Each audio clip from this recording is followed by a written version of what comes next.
Hi everyone, thanks for joining in. I'm excited to have Georgina Cross join us today. Thanks, Georgina, for joining us. Want to mention Georgina's been involved in the group before as author for the day, so great to have you back again. Thank you for having me. And I know we were supposed to get together months ago, so I appreciate you working with the schedules. Yeah, no, it's great to have you back. And just for those watching, Georgina is an author of Nanny Needed and the Amazon best-selling author of The Stepdaughter and The Missing Woman. And I have to mention, I just recently read The Missing Woman and Mhm. really enjoyed it. It's really a read that wants you to keep reading it and reading it to find out what's going to happen. Well, that's thanks for telling me that. That's actually set in my old neighborhood Oh, where I really? used to live. Yeah, so my neighbors kind of laugh like, "Oh gosh, what have you done?" Or, And they I recognize, exaggerated. do they recognize the places and and wonder which characters are them? Yeah, I'm in a new neighborhood now, Oh, so okay. my neighbors are probably wanting to stay away from me. Yeah. And two more books are set to be published in 2022. So I Mhm. hope we can talk a little bit more about that. And Georgina is a member of International Thriller Writers, Mystery Writers of America, and the founder of President of Susie's Wish, which sends Mhm. patients with life threatening illnesses to the beach. So, yeah, that sounds great as well. And I hope to talk to you a little bit more about that as well. And she's married to David, and they spend their weekends filled with kids' basketball tournaments, scary movies, and trying new restaurants with their combined family of four sons. So, Mhm. thanks so much, Georgina, for joining us. Just wondering if you want to start off by telling us a little bit about, well, maybe your latest book, Nanny Needed. Yeah, I would love to. So, as you mentioned, Nanny Needed, that was the third book of mine to come out. Basically, I had three books come out in 14 months, which was a little bit That's intense. pretty And amazing. Yeah. yeah, and it's not normal. Mm. I signed with two different publishers, so Oh, I'm that's how it worked out. So I mm, my agent was able to sell The Stepdaughter to Bookouture, which is under Hachette, and they signed me with a two-book deal. So that's how The Missing Woman came out. mm. But I had also been writing and working on the side on another project. So my agent was able to sell Nanny Needed to Penguin Random House. So that's how that happened. And I've Are got they different uh, genres or still similar? they're all suspense. Oh, really? And but the way we're going to differentiate it in the contracts is my books with Bookouture will tend to be more domestic suspense, Okay. neighborhood Yeah. drama, and for fun because I live in the southern United States. I'm keeping the settings in the South, which is Mm. neat. Like we talked about, this one's my old neighborhood, and then this is a neighborhood down the street from me. uh, but this book I set in New York City. My sister was there for about 14 years, and that's really where the idea came from, was walking around the city and ending up in Upper East Side, Upper West Side, and looking up at the penthouses. And just my imagination would get away with me of what are these Mm. families like, what's going on behind those closed doors, especially way up there at the penthouse level. And that's where Nanny Needed, that idea came from. Mm. And so, what sort of, like you said, the others were more domestic thrillers. What would you call this one? It's still domestic because it's a family, but with Yeah. Penguin Random House, they allow me to stretch the believable more. Mm. With Bookouture, they want it to be more relatable. Like, could this actually happen to me?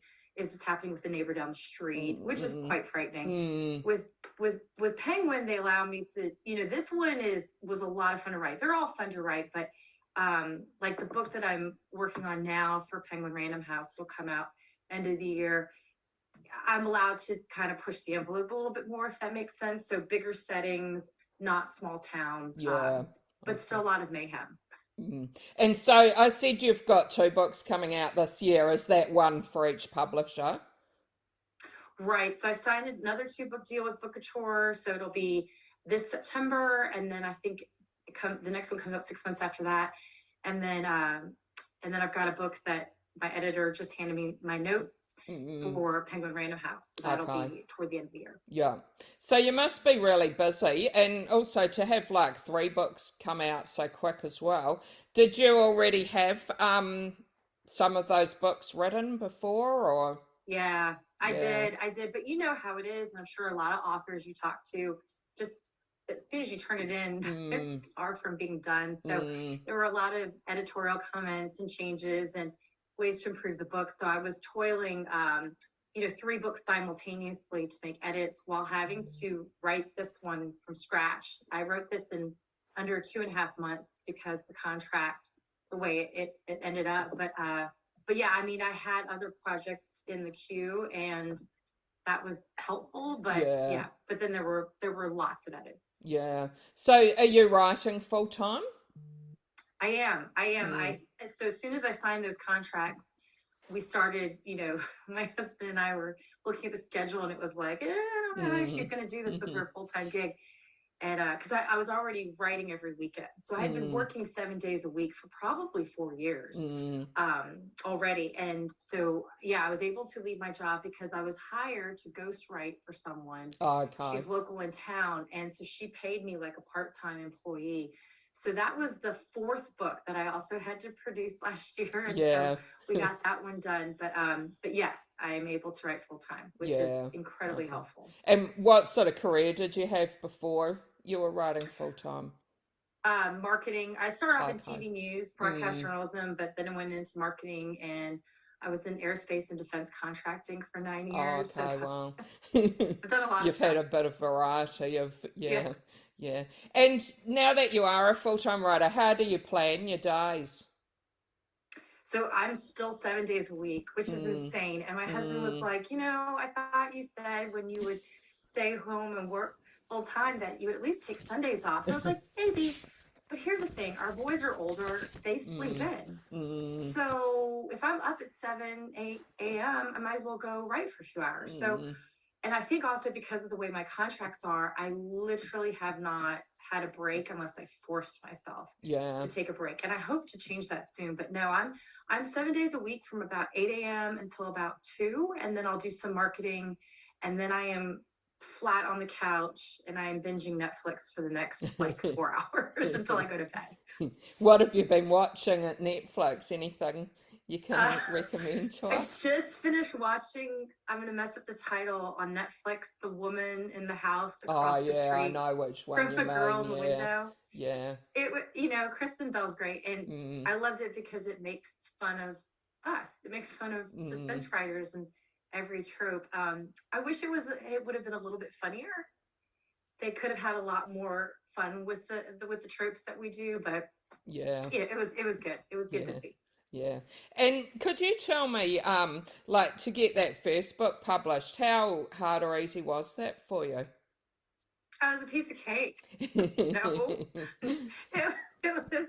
My agent signed me, and it took her 4 years to Oh, sell what became mm, the stepdaughter. Like mm, she stuck with me, and I have to give her huge kudos because, she kept saying she was like, "We're so close," and we made it to second read several mm, times, and then we would get turned down. It was crushing, but when it happened, and she was able to do the 2 book deal. And then a month later, she sold Nanny Needed to Penguin Running House. And so it just, from there, it's been, clicking. But no, it took 4 years of rejections yeah. and edits and rewrites. So And yeah, how did it you was keep not fast. going? What made you keep going through all that? I just loved it too much and I Mm, wanted it too much. And I mm, just knew that it was within my grasp, right? It mm, just, I kept telling myself, okay, well, if this project doesn't work out, the one I'm working on, this next one will. yeah. And that's really what you have to do. You just have to dig in and keep persisting because this business is a Mm, lot of no's, mm, it's a lot of waiting, and you really just have to have determination to stick it out. yeah. And did you have someone who like encouraged you or supported you during that time? My husband, Yeah. he's like, maybe we'll see each other at dinner. I'm like, maybe. And we have 4 boys, so I used to work at the kitchen table, but when the kids, when with COVID and virtual school, Mm, and it was my first time working from home. So it was quite a transition to be all of a sudden not in an office and have these children who were like, how do we do virtual school? mm. So it was driving me insane. So I had to go 2 levels below the house, and there's a tornado shelter as part of Oh, a storage area. mm. And my desk just fit Oh, in this spot.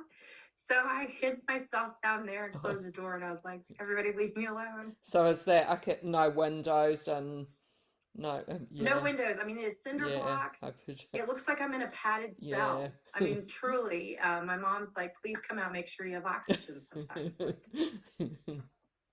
And had you always thought you'd become a writer? I always wanted to. I don't Mm, think I thought it would, especially in high school, college, when I declared my degree, I just didn't know if I could make an income and a career out of writing. It's not a guarantee. I mean, it took me 4 years. Anytime in the 4 years, I could have given up. But at least with a journalism degree, that was some sort of a paycheck guarantee. mm, And then, like a lot of us do, we roll out into marketing. And, I thought I would do that for a while. But after 20 plus years, I was like, the itch is still there. And I mm. really want this so badly. If I don't do it now, when will I? And Yeah, that's what started the, okay, every weekend I'll work and write and then do mm, my day job. And until finally we sell a book. mm, mm. And Susie's Wish, that sounds really interesting and inspiring. Could you tell us a little bit more about that? Yeah, I'm so glad you asked. So Susie, she's one of our best friends. She passed away. Gosh, it's been more than 10 years now, but she was Mm, 34, and she had liver cancer that spread to her lungs. mm. And it was just an undiagnosed condition from when she was a kid. And so her last wish had been to go to the beach. And we made travel arrangements for her, and she died that night. So we weren't able Oh, to take her. mm, And so afterwards, I just thought, this can't happen to anybody else. And mm. we started a 501c3 called Susie's Wish. We have 13 members on the board, and we raise money and we send patients to the beach. We're not Make a Wish. So this is truly, can the patient survive a 7-hour car ride to the Gulf Coast of America and, sink their toes in the sand and spend this precious time with their Yeah. family. Mm. And so, yeah, that's what we do. Yeah, no, that sounds amazing. And so is 7 hours the closest beach to you? Yeah, it's That's about pretty, where I am in Alabama. It's about 6, 7 hours yeah. to get to the Gulf Coast. So, and then we make Mm, sure that there's hospice there if the mm, family needs it. But with COVID, it's just the yeah, it liability's would been be too hard. high. So Yeah. we've really kind of backpedaled. And what the board members do now is we are donating money to local charities because they've taken a hit in donations as well. Mm, Um, so that, yeah, but I hope, fingers crossed for everyone's sake that we are able to travel again and that we can start sending patients again. yeah, that sounds really amazing. And one thing that I can't even understand myself. I lived in New Zealand most of my life, and like we can drive, I don't know, half an hour or maybe an Right, hour would be the longest to get to a beach. And when you say it takes seven right. hours, yeah, it's hard Yeah. to Oh yeah. Well, imagine. you're spoiled in New Zealand. My uncle used to live there. He loved it. And but there in America we're used to driving. So actually a Mm, 7-hour drive is it's not, nothing. yeah, yeah. We'll go anywhere in our cars. Yeah. And could you tell me what you like reading yourself, and maybe if there's something you've read lately you want to recommend to us?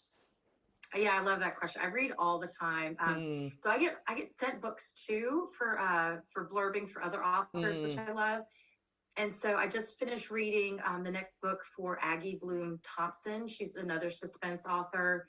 Um, oh, what is the title? I don't even know if it's set in stone yet. It's like All the Dirty Secrets or something like that. okay. And that was real fun. She lives outside of DC, so she gives like a real sneak peek to the DC lives and all that drama. And then also reading an advanced copy of Jennifer Hillier's next book. Forget the title. I think All the Secret Things or something. Things We Do in the Dark. Okay. Yeah, Jennifer Hillier.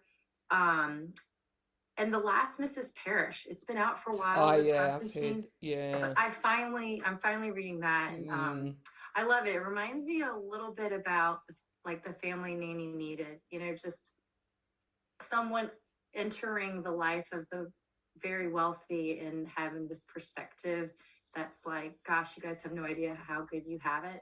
So there's parts of The Last Mrs. Parrish that I yeah. can see is very similar to Nanny Needed. Yeah, yeah. Well, thanks for those recommendations. We always love getting more recommendations to add to our list. Mm-hmm. I'm like you said with two of your books that it was the setting was neighborhoods that you'd been in or close to where. When you are writing your books, are any of the characters or events things you might have heard about or Yeah, I get asked this all the time because my neighbors, like I said earlier, a little paranoid about me. mm, There is, okay, I will confess, there is one character, and since you've read The Missing Woman, there is one character in here. She was not nice to me a few yeah. years ago. So she's not a major character. She was placed in this book. She'll Mm. probably never guess that, yeah. But no, I mean the other characters are really just amalgamations, and you hear this from authors all the time. It's like Mm, the stepdaughter, the girl, the swimmer girl, was very much based on my son's best friend from when they were in preschool, and we knew she was going to be this big time competitive swimmer. But mm, her personality is nothing like this child in this book. It's just I was able to draw from her swim experience and what's like sitting through those heats and that mm, competitive nature. But mm, you know, a Nanny Needed, I had to Google quite a bit, and it was helpful that I knew New York City. But no, I don't know any. You know, somebody, I was at a book club meeting. This woman was like, "Tell me this is based on a true family. Like, I want to know." She was so convinced there was this family. I said, "Gosh, I hope not. Like, I mm. hope they're not real." So Yeah, yeah, I just pulled bits and pieces. yeah. Well, I have to say, after reading The Missing Woman, I'm certainly looking forward to finding time to read your other books as well. Oh, well, thanks. I Mm, appreciate that. mm. And I'm wondering then, what comes first, and is it been the same for all of your books? Is it the characters, the plot, or the location? It's the hook for me. Mm, You know, for example, I'll use The Stepdaughter as a great example. There are tons of missing kid books. I mean, tons and tons. mm, So how do I, because I wanted to write a missing child story, how do I make it different? And so I start with the hook. How do I make it separate from the pack? And okay, well, when this 13-year-old girl goes missing, the neighbor's house will be burning to the ground at the same time. mm, That's interesting. While mm, everyone's looking at the burning house, they're not necessarily paying attention to what's going on next door. And then I think, okay, well, that's not enough. So I'll go another step. And I thought, mm, well, how do we complicate a family drama? Oh, I know. We'll make it a stepmother, stepdaughter situation where she's always felt inadequate. She's feeling the pressure that people are accusing her of not caring enough or possibly loving this girl enough to have, you know, let her go missing under her watch. So that was fun to explore. And so that's really, I have to start with things like that to get the book going. And then I will definitely picture the ending. I know how the ending's going to be. The middle, there's this like semi-fluid, you know, outline, but it can change a lot. And I think mm, that's fine that it changes a lot in the middle. mm. Because once the editor gets a hold of it, you know, It it change it. Yeah, changes yeah, again. Yeah. yeah.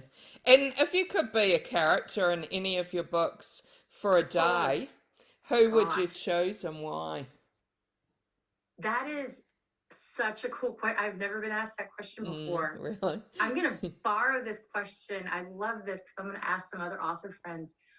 Oh my gosh, who would I be?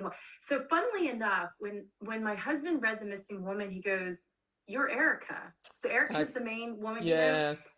and and then my mother was visiting my sister in Chicago, and she read the book, called me up, and was like, "Are you Erica?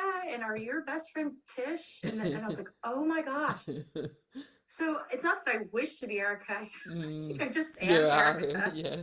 um, but yeah, I think it would have been fun to have been the nanny in this book, Mm, only because of what happens at the end. And I don't want to give spoilers, but I do like that there is redemption, and it would have been cool to experience what she gets to Yeah. experience. Yeah. Okay.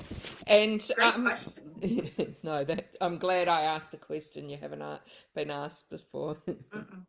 And what's your favorite writing snack or drink? Such another good question. Like, you clearly do this all the time. I constantly have a cup of water. I have to have my coffee, a cup of water, and I have to have a pack of spearmint gum. And I Okay. only chew half pieces of gum. Like, a full piece is too much. It's really weird. Yeah. So I chew half pieces of gum up to 30 seconds. Okay. And that then I get sounds rid of it. Yeah. It's the weirdest thing. I don't know. And I have to have lip balm, like constantly lip balm. And And as you're writing, do you like to share what you're writing as you go, or are you someone who just waits to the end and gives it to the editor?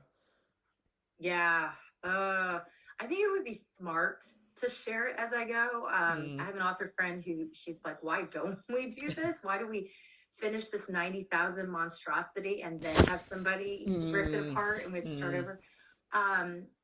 I have one beta reader, a friend of mine, and she reads the very bare bones first draft.